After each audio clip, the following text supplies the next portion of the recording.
Bana ya Dallas, bana ya États-Unis mobimba. DHL et na système ya buka lelo, lamba lelo. Bokota, l'air est grave. DHL, garantie assurée.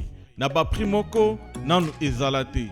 Tinda kolina yo na Kinshasa, tona Afrique mobimba. Livraison à domicile dans 3 jours. Samba Senga, bongo ya livraison. Bapos kutu ekosa, ekoma kimpiato.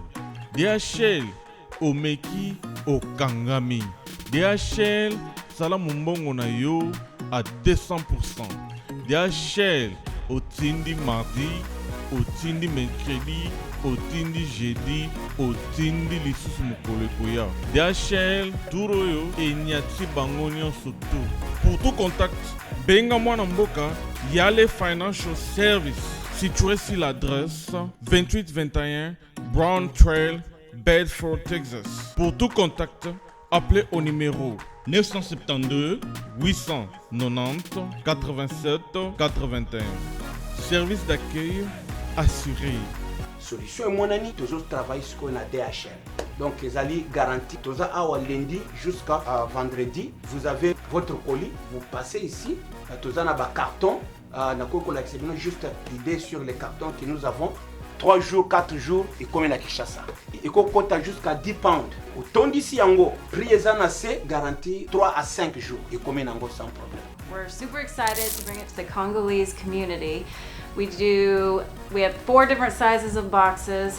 It's reliable, fast service there within 3 days, and we have a really good competitive price.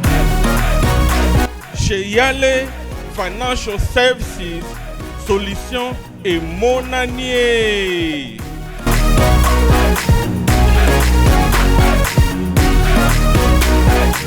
Igela coiffe ikote Papa na Kerouan, éternel Kenaya Kanda, taba, ikote Sensi Nganda taba Fenenene Nganda taba Chez Hugues la coiffe ikote Papa na Kerouan, éternel Kenaya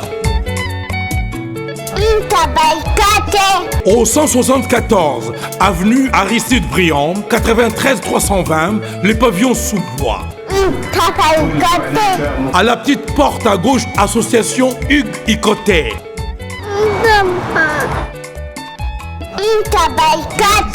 01 41 55 0000. Ntaba Ikoté.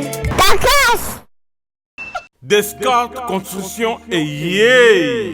Fini l'inquiétude pour la réalisation de vos constructions de rêves en RDC au prix imbattable. Grâce à votre entreprise installée en RDC uniquement pour vous, spécialisée en construction, réfection, bâtiments, immeubles, vente de terrains, travaux publics avec les ingénieurs architectes qualifiés au prix incroyable. L'escarpe Construction est aussi spécialisée en luminosité des bâtiments et éclairage public. Installation des systèmes d'alerte, intrusion pour des maisons et véhicules et tous d'autres services. Nous acceptons aussi les paiements par tranche au prix incroyable. Pas d'hésitation avec Descartes Construction. Vous ne serez jamais déçus. Pour tout contact, notre email est descartesconstruction@gmail.com. Notre numéro de contact, plus 447 93 92 82 813 et appelez-nous pour Kinshasa, plus 243 89 91 56 86 2. Descartes Construction, à Tozana Mbongo Moké, opération Tongana RDC. L'agence d'export et d'import, Michel Atlantic Shipping. Et yé, bana ya Canada, bana ya USA, bomitungisa lisusu te. Pour tous vos achats et ventes de voitures, pièces de rechange et les accessoires possibles. Na koti na ba koli na bino na Kinshasa, bomitungisa penza te. Please, bakoya koza koli tina ndako. Pour tout contact, benga Michel Lukadi. Plus 1 508 371 60 43 USA na Canada. Pour na Kinshasa, benga na plus 243 89 551 30 38. Meshulu Atlantic Shipping. Yaboye. Bazuwapi. Bonjour mesdames et messieurs, merci de rester branchés sur Congo Promo Télévision dans cette émission Excellence qui est présentée par Scotty Kabal ou la justice de la presse. Nous sommes dans la commune de Kalamou, dans le quartier Vémé. On est venu rencontrer un artiste. Déjà tu as une émission vraiment dans Mambaroloba. Tu as une question retour naïe. Lui c'est Blaise créateur, donc c'est parmi les généraux animation et Moka na minute tout dans bango et puis Benoît Boili bien qu'il évolue chez Ferregola. Non qu'est-ce que ça Ferregola? Il t'a créé belé après avoir causé l'orchestre belé par la coste, mais maintenant il est chez Ferregola avec lui. Ça la émission te reposer la question, donc restez branchés sur Congo Promo Télévision. À la réalisation de cette émission, c'est Christian qui réalise cette émission. Je dis merci à l'ingénieur Raf Ngindou, le boss de Congo Promo depuis les États-Unis, donc 0001. Donc on est ensemble, sans oublier Rodrigue Nzolo, le partenaire privé, donc mon ami, tour du Canada, tour du monde au Canada, donc Rodrigue Nzolo. Blaise Créateur, bonsoir. Ouais, bonsoir. Tu m'as parlé, tu m'as fait une interview pour tout ça maintenant en ressort là. Bonne santé en mouvement, santé n'a pas personnellement. Ouais, santé là, ça va. Le mouvement peut se comporter bien. Tout ça peut en forme. Et ok, on est bien. Et depuis un studio, déjà je pense que beaucoup continuer toujours au studio et puis l'autre fois là il y a un festival et notamment il y a Coca-Cola, on a vu Bakrina comment tu l'as démontré une fois encore, le public Kinshasa on est vraiment présent et Bini Bakrina yo apparemment Bakrina va dire ya bana kala c'est Bini ba disque réalité on est sous de la bande à il y a album Azoa. Ouais ba bon boulot kaka moni musala to ezara so bo sali yango bo présentant ngo bato so ba ziongo ba moti kotak. Et ça va bien vraiment. Yango na bayoka ki nga tant qu'atalako animateur nde ba benga biso. Ba surprise na ngeza la ba créer bien, ba nzela ya bien, la belle mélodie. Et puis na me sala na se multiplier place na sukaki to kona meka suko ko dépasser ngo quoi. Na meka suko baksa susu ma ba force ni susu ko. Et ça va bien quoi. Et loka sike bimi. Bah mon avis, te on est arrivé mais oyo a travaillé plus que ça, plus que wana. Et on les a moi et ça va vraiment bien. Sali moi aussi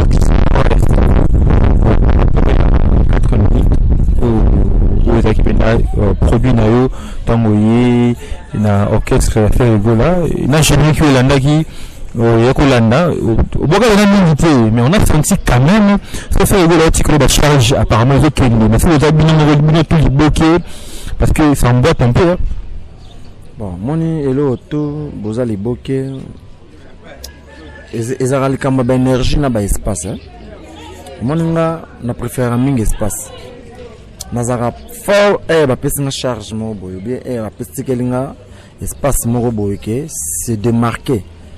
Donc on va payer dans ça l'effort na bosser en vraiment ma casse pour na décevoir après ba continuer na ti mon e boza 4 5 kabola lipa yo fo yo beti o moni fa ça là mon pas ya boaki pour mon tout espace au biso tout à kaka kwama alors les amis monter hein et ba bio cha awa ya cha to ça la bongo mais qui n'a pas bien bilo to ko kana au bout ça la siko esprit la nini il faut que sous bien mais un peu ko tikelo sous charge on a parce que la minute l'animateur besoin moins belé mais tant que mon image animation na kati orchestre café rigola on va directement les spectateurs police nga vraiment ça comment de to comme na studio boy et comme en étape na biso pour zabike na za bloga sika parce que tellement nga da na avance ya biloko sika pour na ba kinanga pour nga non ça là effort na s'occuper na ba place nous to ba temps fort na s'occuper na obi zaponi ezapona ke non ça l'effort na zanga crité non ça l'effort na za la kaka na ba créer belé bien et to luka idée pose na idée cha pour le bien la musique ba boya ngote le boy ba bouloté to so yedi boulot na o maman orchestre ya la posa triple so pose na ngo cha isimbi boke sukuna presse nana idée esimbi boke sukuna presse nana idée esimbi ya onde salara qui muta gagner ba espace nasko façon de travailler yango wana naza na posta te na contre baninga te moninga pe place za ay ba bless créateur pas za yepe efa luka ba biloko na makasi po a contre penga mais ngasi ko nyoso ya mutu sala sko union fait la force mais ngasi ko ina idée na nana na kolo bateke na ko boka ngamoko bato ba boka tete quand même na ozala égoïste et puis biso tout tozo luka yo lo ba yo boka ka mo ngamba boka te mais ngamo na grand boule pour ça nga venezali natika ta morte natika ta morte na boulot pour et puis ça na ba ke toro pena sur tous les plans na ozala présent yango eli biso liamo na ya na mo respect ezaka ya mo teza blog rebelle ya mo toro pena et puis na chance d'être préparer l'album boy ba kri na ngezaka na ba lead ezana top ezana ba première classe ezana pena ke osati ke naso na petit est aussi na beti etosi na beti etosi pina na ngommo ko temi balete misa tu pete ozomona ke o comprendre exemple la petite et la sada ke na disque tour et loko poser la question wana o mona na binango mais musala ndesko mte fait ça la pona prouver et loko wana sans boulot na ko prouver que de fona ça la boulot mona ta patron na d'accord na ta chef na d'accord na ta défense pour biso tout ça la jeunesse a état d'esprit na me convaincre siko sentiment ya bato wana na convaincre bango tout pour s'imposer mais ezali ba sepela pour na d'après on s'occuper dans tous les quatre coins ma casse vraiment parce que les animateurs de tout le monde linga la batalaku perdre un parmi les grands animateurs d'Afrique. Là, je profite vraiment de dire encore des condoléances à la famille biologique. Il y a DJ Arafat, il voit en tout. De perdre plutôt DJ Arafat à Koufi. Personnellement, parce que il y a plusieurs musiques qui n'avaient qu'à se il y a le biatrag qui va chanter, peut-être il y a animateurs pour ça là où Azaraki à niveau. Personnellement, comment tu l'as connu parce que bah Côte d'Ivoire un peu de Kenya par rapport à ce jeu. Par hasard d'artiste à Salah Boulon dans le pays d'Afrique hasard reconnu va travailler bien mais sauf que nazarabena fanatique ya ba coupé de qualité. Je comprends hein?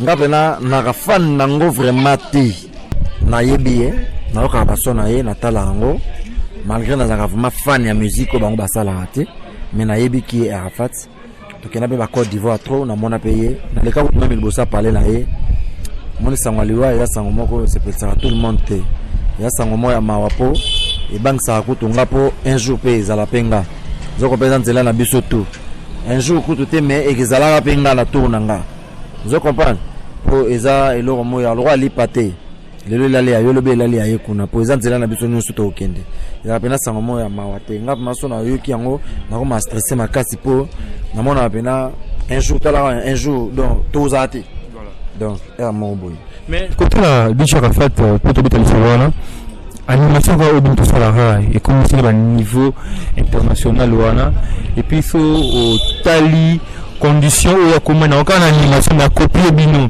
et puis tant de très bino no ba congolais tu te dis vous êtes un peu négligé par rapport à Mambiaboulou la bino ça la robenela mboko na mboko na style na bango musique mon biso a na Congo ya rumba seben na ba to ba style belé bango ba bima takana ba couper décalé na Côte d'Ivoire na bango so comprendre biso ce que to beta na couper décalé to beta na nini na ba rumba na ba seben ko bango kuna ba se baza mingi na couper décalé comment le quoi identité ba ivoirien ya ba camerounais ya ba pays belé to mona oy malgré ba copia biso mais ba sala ngolo kwa base na bango ko biso animation za base te biso animation ezo ko kota na kati ya ambiance boti na rumba boti na mapongi boyebo lamuki base na biso na babi na rumba après to lamuki mais bango sko base na bango za wana ba se donner na wana yango zo mona azana chanteur te mais a osala na ki DJ wana be preta mama ako parler ne peka a langue ka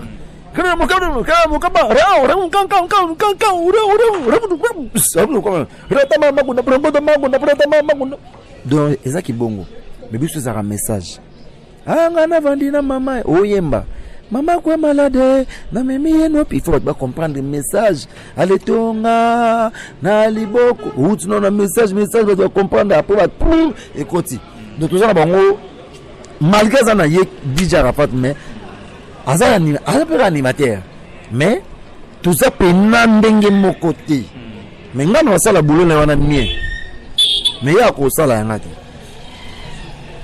ngana beta na facilité mbala moko mais ya ko boka te mais ezali mama comparaison wana te yo question na liboso ya nanu ndenge atiki biso et chokanga et choka biso tout et puis nakato monki to moni ba cérémonie les kaki ba grand leader na biso otomonaki ba kenai kuna mais il y a des gens encore au bazana ba critiquer ba mususu babi exemple to perda cellulaire ba grand leader ba yakate même atangara na Congo ngala zala nazako miko na bora na Sanef na lobela ko na télévision ngao na loba na biso ba animateur to bazo kanga toko kutana tokota na studio to sala ta nzembo moko be to beta ta séquence moko bo muna mutu a intervenir ta na monson moko ya cellulaire be muna mutu ya intervenir pour na hommage na e salemate. Continue la question. Yango quand c'est ce que je disais parce que ba lobby na matanga cellulaire ba grand leader ya ba orchestre ba leader ba yati ba zalati mais notamment la Côte d'Ivoire on a vu ba présence à ba grand leader en wana il faut on a lobby bango ba valoriser art na bango wana kuma lo base na bango kuma lo base bango beta sebente na bango za couper décalé ba beta rumba te ba beta nzembo te rumba te lo biso boy bango base na bango za couper décalé yango zo mona ba valoriser yango biso za na nzembo liboso tana le pas de failler mano danger après biso to yo binisa. Non pas mais bango siko ya mo ba valoriser wana et valoriser payer matisa et pembala moko.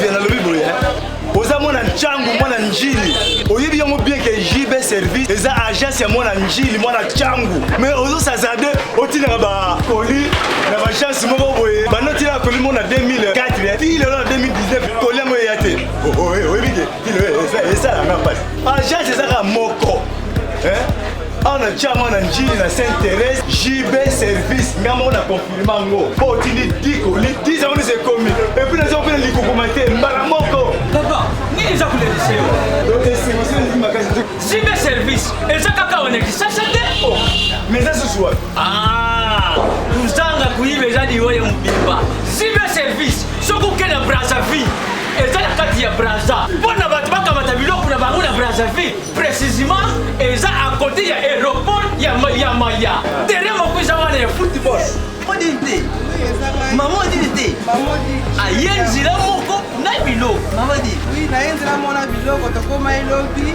to za a pona vino to sa musala pona vino anja munderité ngele mutu mwindo azali congolais lokula yo na ngai azali mutu mwindu me makila mundele José Bayila yango moni JB service mikolo ibatu bazo lubaka leka papa Fouadeo Mumida Hugues la coiffe Ikote. Et enfin je suis arrivé salon Hugues la coiffe Ikote.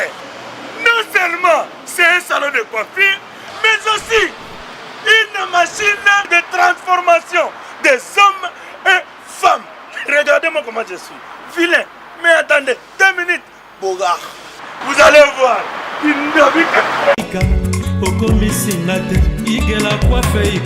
Hugues la coiffe Ikote.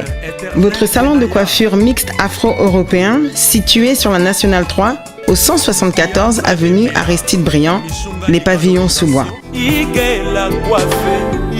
Pour plus de précisions, veuillez nous contacter au 01 41 55 00 00 ou encore sur notre site hugueslacoiffeikote.com. Nous sommes ouverts tous les jours de 8h à 20h, même les jours fériés. Hugues la coiffe Icoté, l'homme qui coiffe la ville. Hugues la coiffe Icoté, le salon de coiffure mixte afro-européenne de proximité. Au 174 avenue Aristide Briand, les pavillons sous bois sur la Nationale 3. Un seul numéro, 01 41 55 0000. La beauté de votre chevelure chez votre frère. Hugues la coiffe Icoté, même père, même mère. Chikicha, chikicha, cha cha. La beauté peut tout changer. Salon Hugues la coiffe Icoté. Quelle beauté! Sexy pour les femmes, dindindi pour les hommes. Mais ça m'a bête ça d'un grand artiste, il fallait tout bas kende. Même bisope, mon contrat ça featuring. Naïe dernièrement, bah naïe, bah celle naïe featuring. Et choquant peut pas. Tout le monde a qui est quelqu'un qui est naïté. Et ça obligé quand t'es bisope papa m'a koufara ao. Ve beaucoup. Malgré à koufela qu'on a Côte d'Ivoire. Et c'est même la Côte d'Ivoire. Mon artiste est sur la Côte d'Ivoire dans 4 salles. Vous comprenez? Et déjà, les crises congolais, monsieur Baké, ils ont mis la Kenya tour dans Bango. Ils ont obligé à faire le gola Kenya. Les pas de personnes qui sont Kenya au Kenya, n'endenge na yé, à quoi quitter la famille na yé, à quoi quitter la tombe na yé, à quoi quitter pour rendre moi si na yé, famille na yé visite. Vous comprenez? Ils ont problème que. Il y a un problème, tout le monde a makamoumoté. Au Bakenda qui c'est pas mauvais, ils ont ma bête. Ceux qui ne pas voir qu'il même la tourne à Rokende. Ok, tout le monde va faire des fois, Bazala était mais Eraya qui a tombé papa Wemba. Aketa la mère Amazon, Blorana Tourana. Ils ont déjà Bolingot. Ils ont problème, ils ont raté pour le pas d'Akenda qui non. Marty c'est Congolais, monsieur Bazala qui va représenter Congo, ils ont ma bête. Parce que les orchestres, parce que tu as Mini Mambo Zayayou, et puis concernant votre orchestre. Il manquait ces derniers temps de départ et l'équipe trop. Surtout quand on va chanter. Tout les bails notre téléman apparemment c'est tout le monde Guy, tout le monde ça on a sur 3-4 traités sur l'équipe par rapport il y a autre bails qui ont tourné habité. Est-ce que il y a de quoi qu'au sein de l'orchestre faire un chat peut-être mais si on est tous mal à l'aise, qu'est-ce qui se passe d'abord dans notre orchestre? Mon groupe et comme on mon condimoko ataka ba chef à discipline ba chef ya répétition ataka ba chef ya directeur artistique chef d'orchestre pona ceux qui azate ba kumbela ba kamba pe biso bien musale salemi bien ba memeli mo konzi rapport mo konza oya tuni ba chef azuko tsandi nyose pour ba chef faut qu'on respecte la musala obele moni ba tika biso Monsieur Papa Batiki biso na ba indiscipline na bango moko. Si vous êtes un orchestre bato balobi te oyo salabo o salabo respectez. So lobi a ko salabo été. Ko salabo été. La vie c'est comme ça. Ezate que yo balobi boy a yo ke chabe. Non. Mon le sala ba biso to za la discipline na orchestre bato. To respecter la norme orchestre. Yo répétons 9h non 8h. Quand 16h à 17h, il y a 16h. Place où il y a des gens qui ont malgré que ça boulot n'a bien, nous respecté paix. Nous sommes au ça la boulot n'a bien, nous sommes indisciplinés. Vous comprenez? Dans ce premier temps, tout le monde balongo longo awa.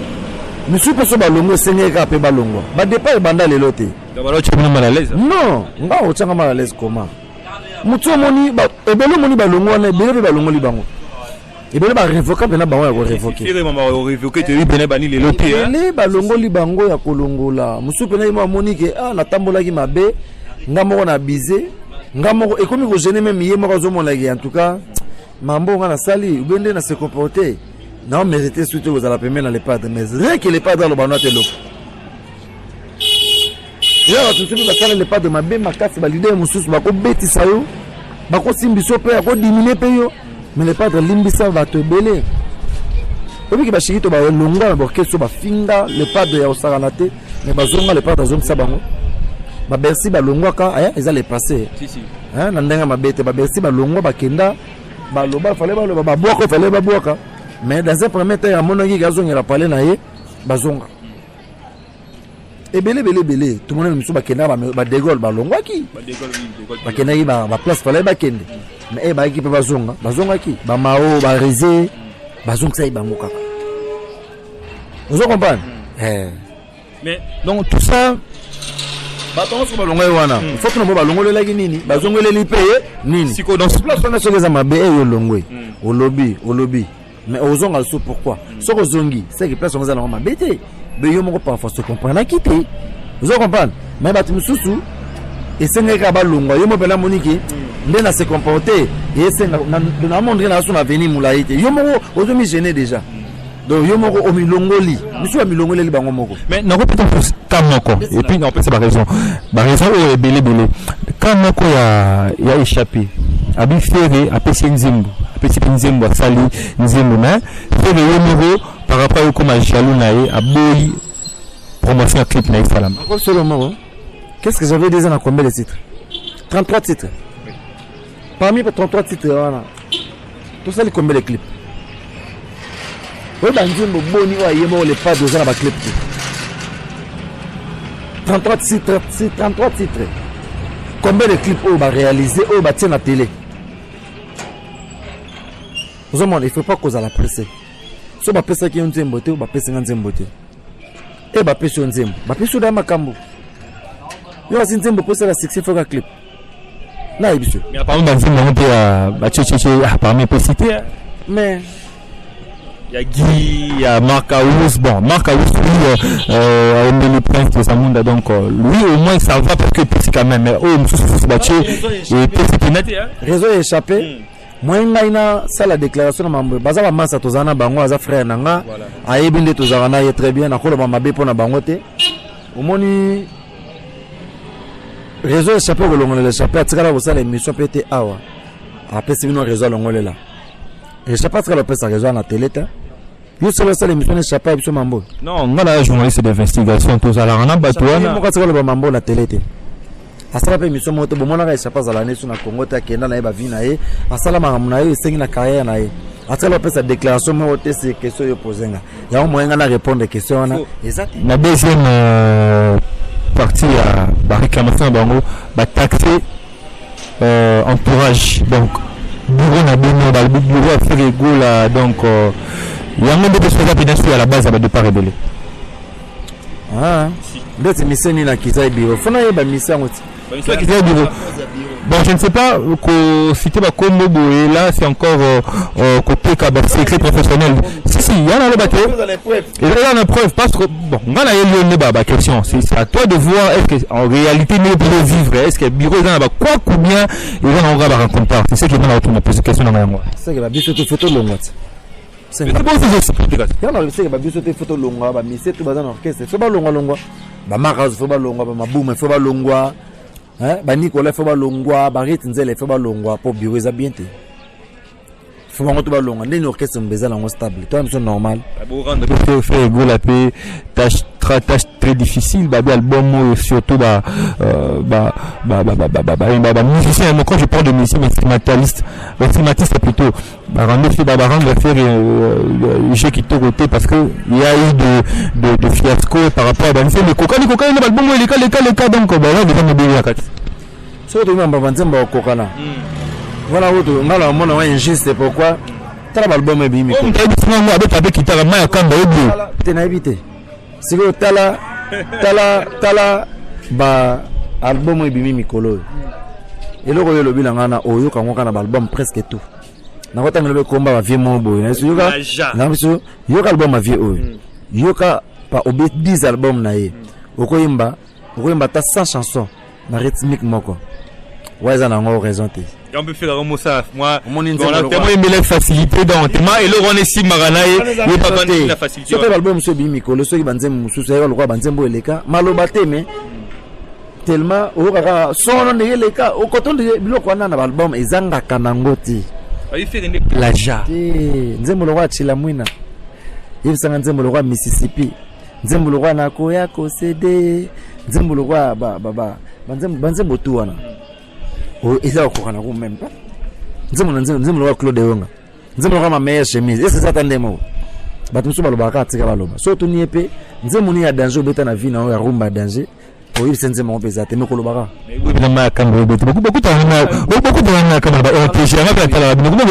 mutu oyo omoni mutu oyo ozosala image ya mabe ya orchestre na biso oyo ozosala olingo sali oyo ozoloba mabe neti ya orchestre na biso kozela eloko moko ya bien te ya retour mpe mpo na yo non ozo comprendre yo lota na mambo ya orchestre na bino yo ketala makambo ya orchestre parfois eleki orchestre na bino yo ketala mambo parfois ya orchestre betaka kolo orchestre na bino yo ketala mambo ya parfois orchestre za lelo lobi kuna lelo lobi kuna ozo comprendre yo fotala mambo ya orchestre na bino yo ketala mambo ya orchestre ya bato oyo eza na succès oyo ebetaka yo moza na concert Coca-Cola monaki ndenge monde ezoyemba mon bébé bato bayemba batila mwina bayemba manzembo lokola ma meilleure chemise kisanga na osikoyo bino molonga succès yango eza ndeni mais soki na orchestre na mo mambo wana uti eza te tosomana mwa moke poke tozozala te bote Cameroun botobeta concert mwa mingi na Cameroun mais kouta Cameroun koya awa tozwaki bainformation mo ebele mbelinga banga sikoyo na déontologie oyo balakisa biso mpena na ndenge chik na apesa bamasala tu ya ifasik donc moto ebele donc faut pas trop makambo vaille que vaille, il faut courir la source parce que yo ozalaki na Cameroun betel sono lisolo ya Cameroun. Qu'est-ce qui s'est passé? Qu'est-ce qui s'est passé? Pourquoi? Pour qui? Pour na neti nini? Bah image tout le monde a de 1 que bato bazate mais bino déjà na podium donc bato bayaki non présenté et puis ba déclaration oyo na oyo na sima oyo ba journaliste oyo basalaki pour na faire rigolo eza na moto moko oyo akola so image ya concert faire azoyemba ça les a vite bino faut que na koluka omoni quelque part nako critiquer yote nako sala remarque vraiment te mais to solo là yo za journaliste et oyo ki ba soupçon bongo mais betaka na concert ou affaire wana betata na YouTube betata faire go la concert au Cameroun par exemple talana no concert wana est-ce que ça la kimpiaka ou bien ça la ki plein vidéo tout monde qui bino boaje na podium bazibo tout monde bat bazati na kati yaki ni montage et donc wana to sala débat mona bato betaka le solence tout ça téléphone beta faire rigola Cameroun on a bien vidéo concert en plein les pas d'azoyem oui ça n'a pas battu nous sur mona oyo na image ba bisa bino wana eza des concerts ou beza concert mususu mutoni mwa vanini lelo bato bakomaka ko lo saler comme artiste biso to beti des concerts na Cameroun moko ya VIP na to taxi billet cher ba billet sili une semaine avant biso to comme Cameroun bataki deux prix $150 na $100 concert ya liboso il a place à C na likolo ils ont ba payote ils ont munene taka ba payote sur ba kati kuna ba bakola difficulté ko mona ba tibo ba TV minene na payote moko po so zo kala concert so zo mona bien te akala ngo partie ya écran wana na payote na ye concert plein ba billet kama une semaine avant biso to ya le même jour concert ba ajuster baye bazo monter ba place ya ko monter piscine na C ba monter ba place likolo na mama bende ba tia ba place likolo ba VIP ata ba 4-5 tables pour ba tout ça za place à revendre et puis tirer le peu bongo tilelo donc ba tona ba ba modifier yi place pour na concert ya faire ego là ba place ici là qui alors ba créer ba place ba sombi ba billet na bango ba exiger producteur na choité à monter la place monsieur à remonter pour tirer le bongo tilelo voilà premier concert voilà ba le belango tiens ba le deuxième concert tu mets on a 4 à parler de sport na bango voilà tu comprends et ça le stade parler de sport bato mususu babeta kuna babeta on ofele bato o ba lo bawana na bato uzo kanza wana o ba lo babeta kuna bato babeta on ofele biso beta on $10 babeta on ofele pour tes ala ofele babeta na compte sur ya nini parce que avant bino il a qui fali après Dadju après bino comme ya bato te il n'a pas fait quoi na au fond Dadju et puis fali Dadju ta osala la jamais pour les mais n'attends comme bato te bato ba osala pour les mig wana babeta kuna ya ofele babeta on ofele petit ba mais biso ce que to beta on $10 tala biso to si ça balance 20 heures to bina pas to na biso qui changer to kuti milongo tous les portes d'entrée ba tche mulongo ba déclarer kutu RL qui mena ti siko ba fongoli nini te porte te to ma to kutu ba milongo ba na tous les portes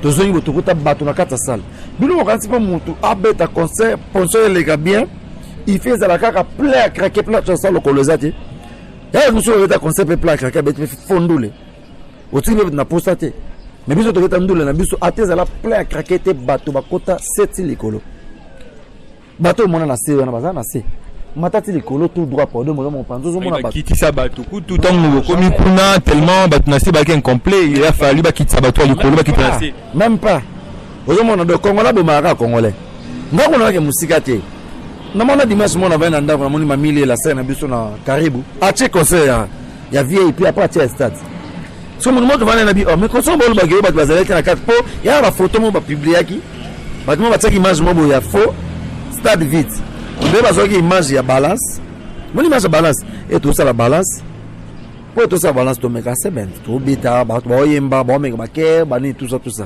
ya ba mo parfois besoin qui image ya balance ba sala mon montage mais surtout l'image au concert aux beta na image au ba to na ba nge ba sala image ya artiste au moins les images mo côté pour son ngo kanga mutu tela en plein concert même ngana ko da téléphone ngana to betika concert Cameroun fait rigola ya stade wana au moins ngoti siko bato au moins wana na image bato bange ba triquer ba sali wana au moins ngeza kutu eloko mo côté yana tuni pour conseiller les cas danger il faut conseiller à la plein à craquer non biso to kotsa bato na stade wana et puis à la payant ils à la payant et ça la bien bato ba kota bato ba se retrouver puis ba congolais ba dora faire makasi ba dora ndule na biso makasi ba loba to ka faire gola donc ba habite ba ko comparer na nani bato ba na bango ba betela bango mais spectacle ya bo moni jona mona matakate mona image wana te na image ala Camerounais ala star na bango kuna abina luketo simple ye wana na libumu kaka bubu ye wana kaka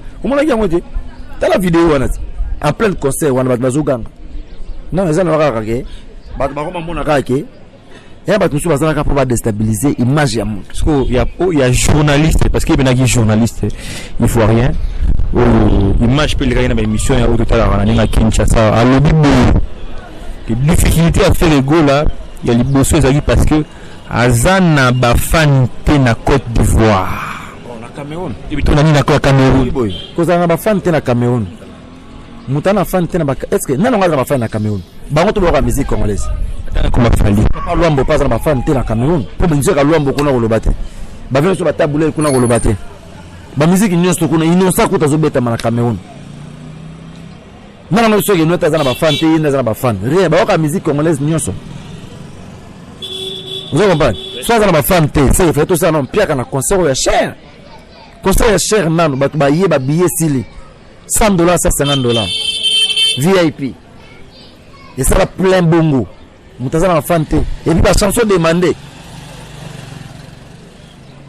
ba atu na pena atu na bango abeta nze moni ba opona kingani nzembo boy abetika pourquoi tu m'as fait ça la Cameroun ba gangi ba mo ba wache micro bazo yemba yako caresse bazo yemba papa buna mamboza ndeni kuna fana mutazala te ba ka musique congolaise nyosto et puis ba Cameroun ba ko comprendre que faire le go là travaille beaucoup travaille bien fait voilà na live boza makasi ko le ka musu ba wa sa so ba tente a vous comprenez ba mona mama na ndule mama na spectacle baleli et puis to zonga susu douala pour bata douala balelaki to betika na Yaoundé mais douala fallait to beta mais calendrier sur ça qui trop chargé et c'est to zonga pour donner ba contact musu ça mais to zonga so to beta la sur bata douala pour balelaki vraiment et c'est prévu to beta ba louer na salle Mambutu mais artiste azaki na mambebele au sala de to zonga qui et Bozoma qui ça c'est notre toute dernière question parce qu'on est déjà à la fin de cette émission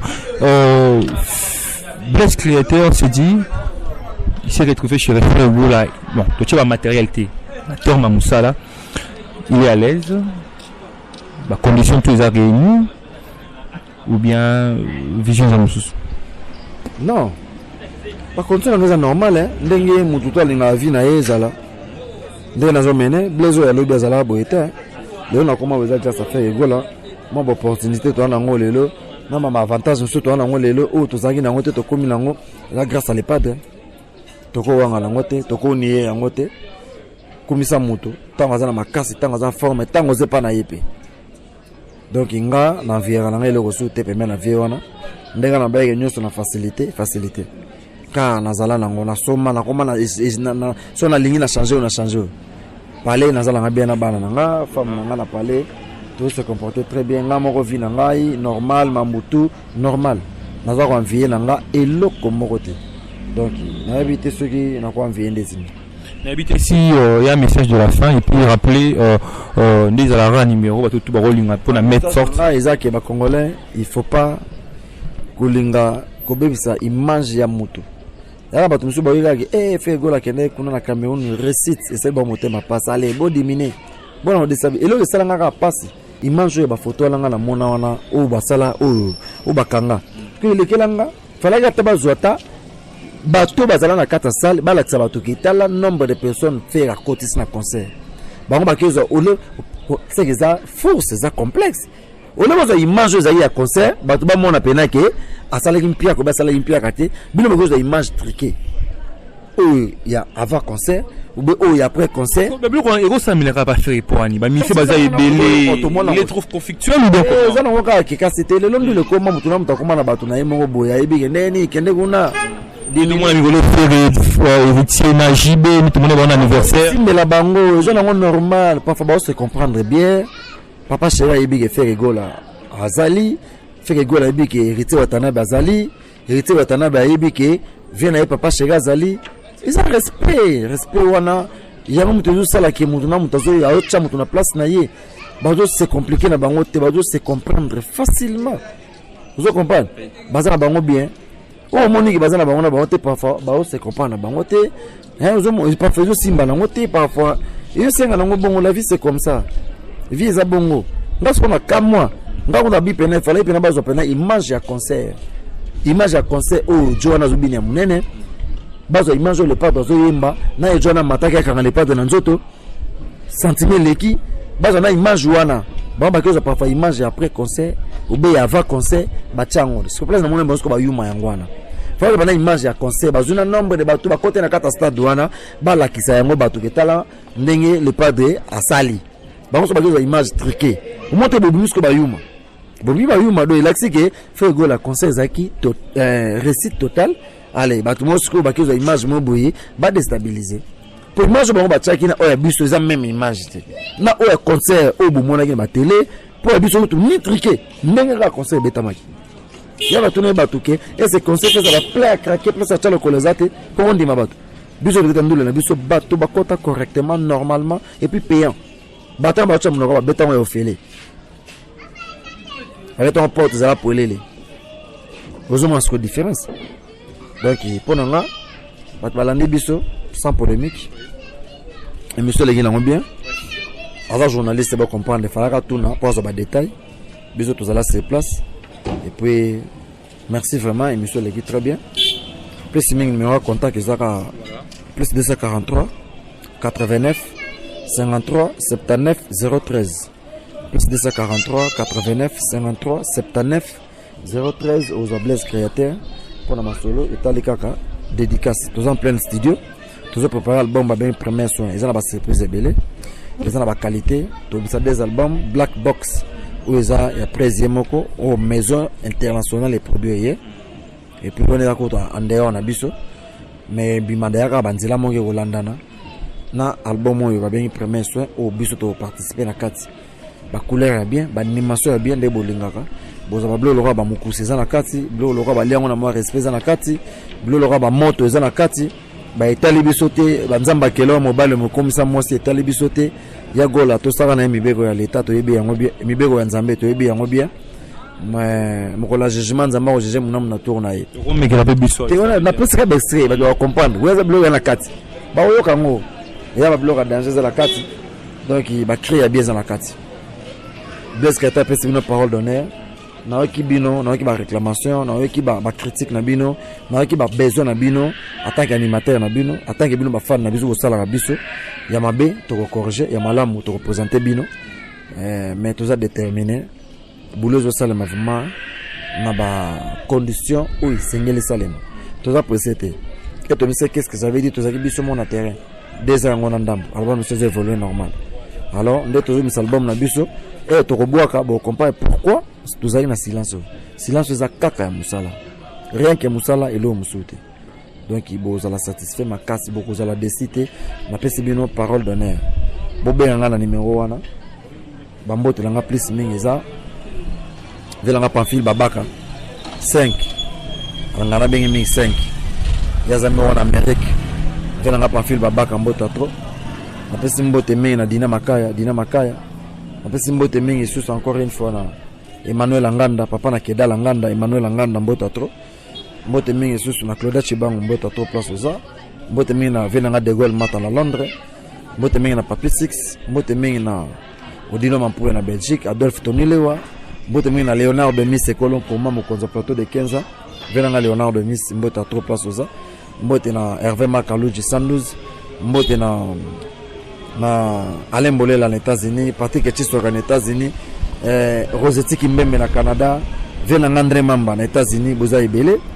mbote mingi na bato tout bazwani nga na Rolanda sikoyo ona tangi te et de Muzamba l'intouchable Bera de Prince des Amunda ya dadango bana tozana bino premier soin zoya bo fungola matoi na kobwaka et puis na kobwaka nga mona yebiloni na osala na bi place ni na suke na première classe puis na bi place ni na suka na ok na bino na première soin mais nazana ba surprise belé bokobina naza déterminé makasi banzela ya bien bosalanga confiance et puis mbota trop na dinembo il passe Elvis et Fulama force tranquille Elvis Fulama mbota trop bato to balingi biso na obalandi biso en tout cas na bosani binote bambote na bino en tout cas na lingi bino mingi et so le mois d'animation ma ai na pesi mbote Guillaume Vang en Allemagne Guillaume Vang mbota trop place oza mikolo zara olinga kakolia yakolia olinga bilali yako yakolia yakola boka popepe togoliango na moi respect liango na moi respect togoliango na moi respect liango ozeloke zobima oyo luke to acheta biloko a Jésus biloko a gola yakola lobi dendisa mama dendisa ye mama toko dendisa tokoniata bango lokola kayasa togoliango na moi respect liango na moi respect donc eza donc bilo asika ezoya olinga rolia ya rolia mais soko rolia liango kana moi respect ezoya batbazelango vraiment vous allez décider quoi. Merci. Okay, merci. Oui, on est déjà à la fin de cette émission Excellence. Je profite de dire vraiment de big salutations à Rodrigue Nzola, tour du monde au Canada, donc Rodrigue Nzola, on est ensemble, sans oublier Jenny Mangayama Paradis, bonne guérison à toi, Jaden Paradis, un bon rentrée scolaire donc à toi mon enfant, papa t'aime beaucoup, sans oublier Maman Léontine Moussamba, on est ensemble, Mimi Moussangaï, ma tante Mimi Moussangaï, Nakatia ba Saoutouana, donc on est ensemble, sans oublier aussi mon pote Patrick Losso, on est ensemble. Bonne suite du programme sur Congo Promo Télévision. Au revoir. Bolingo ya Nzambe auti likolo akitia wanase. Bolingo ya Nzambe alati nzoto lokola se moto. Bolingo ya Nzambe amatine kulusu afuti nyongo nanga. Yango dans ma vie, je ne compte pas plus pour la victoire mais je suis victorieux. Il y a 2000 ans à la croix, Christ s'écria, tout est accompli.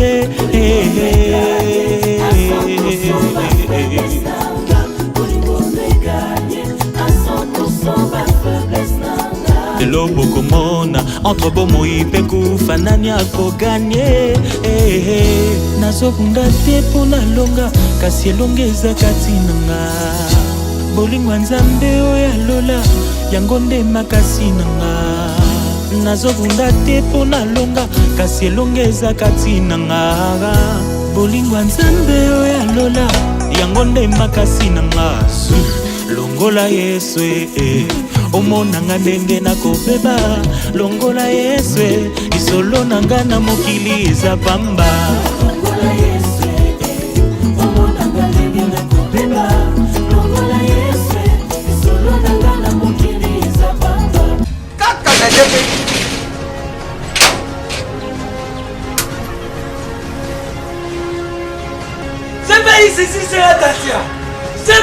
Tabaka. Louis. Ah! Ils en ont Mengaït. Ah! Oh, ils ont GPS. 10 ans de service.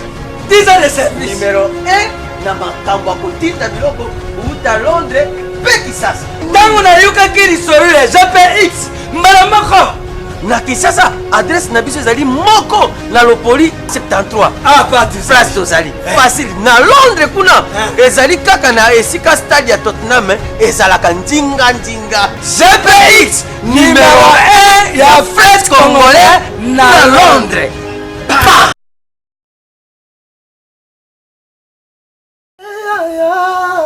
Bongo te Willie, bongo te tokaye, ma jolie na lelie.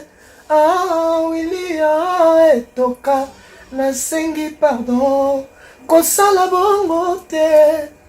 Bana Congo, bandeko na ngai tout. Je vous demande de vous abonner au Somba Décodeur wana. Mbambo pona kotala babiloko tout ya mboka pour vous alla informer à l'heure. CPLA TV na bandeli CPLA TV Décodeur à CPLA TV ma chaîne tout ya Kinshasa ma chaîne tout ya Congo ma chaîne belé bouquet na pour tout sur les nyonso ba clip tant aux autres ma bonota donc ba information nyonso ya mboka ya politique ya culture ya sport ya santé ya nyonso donc voilà idéologie à CPLA TV.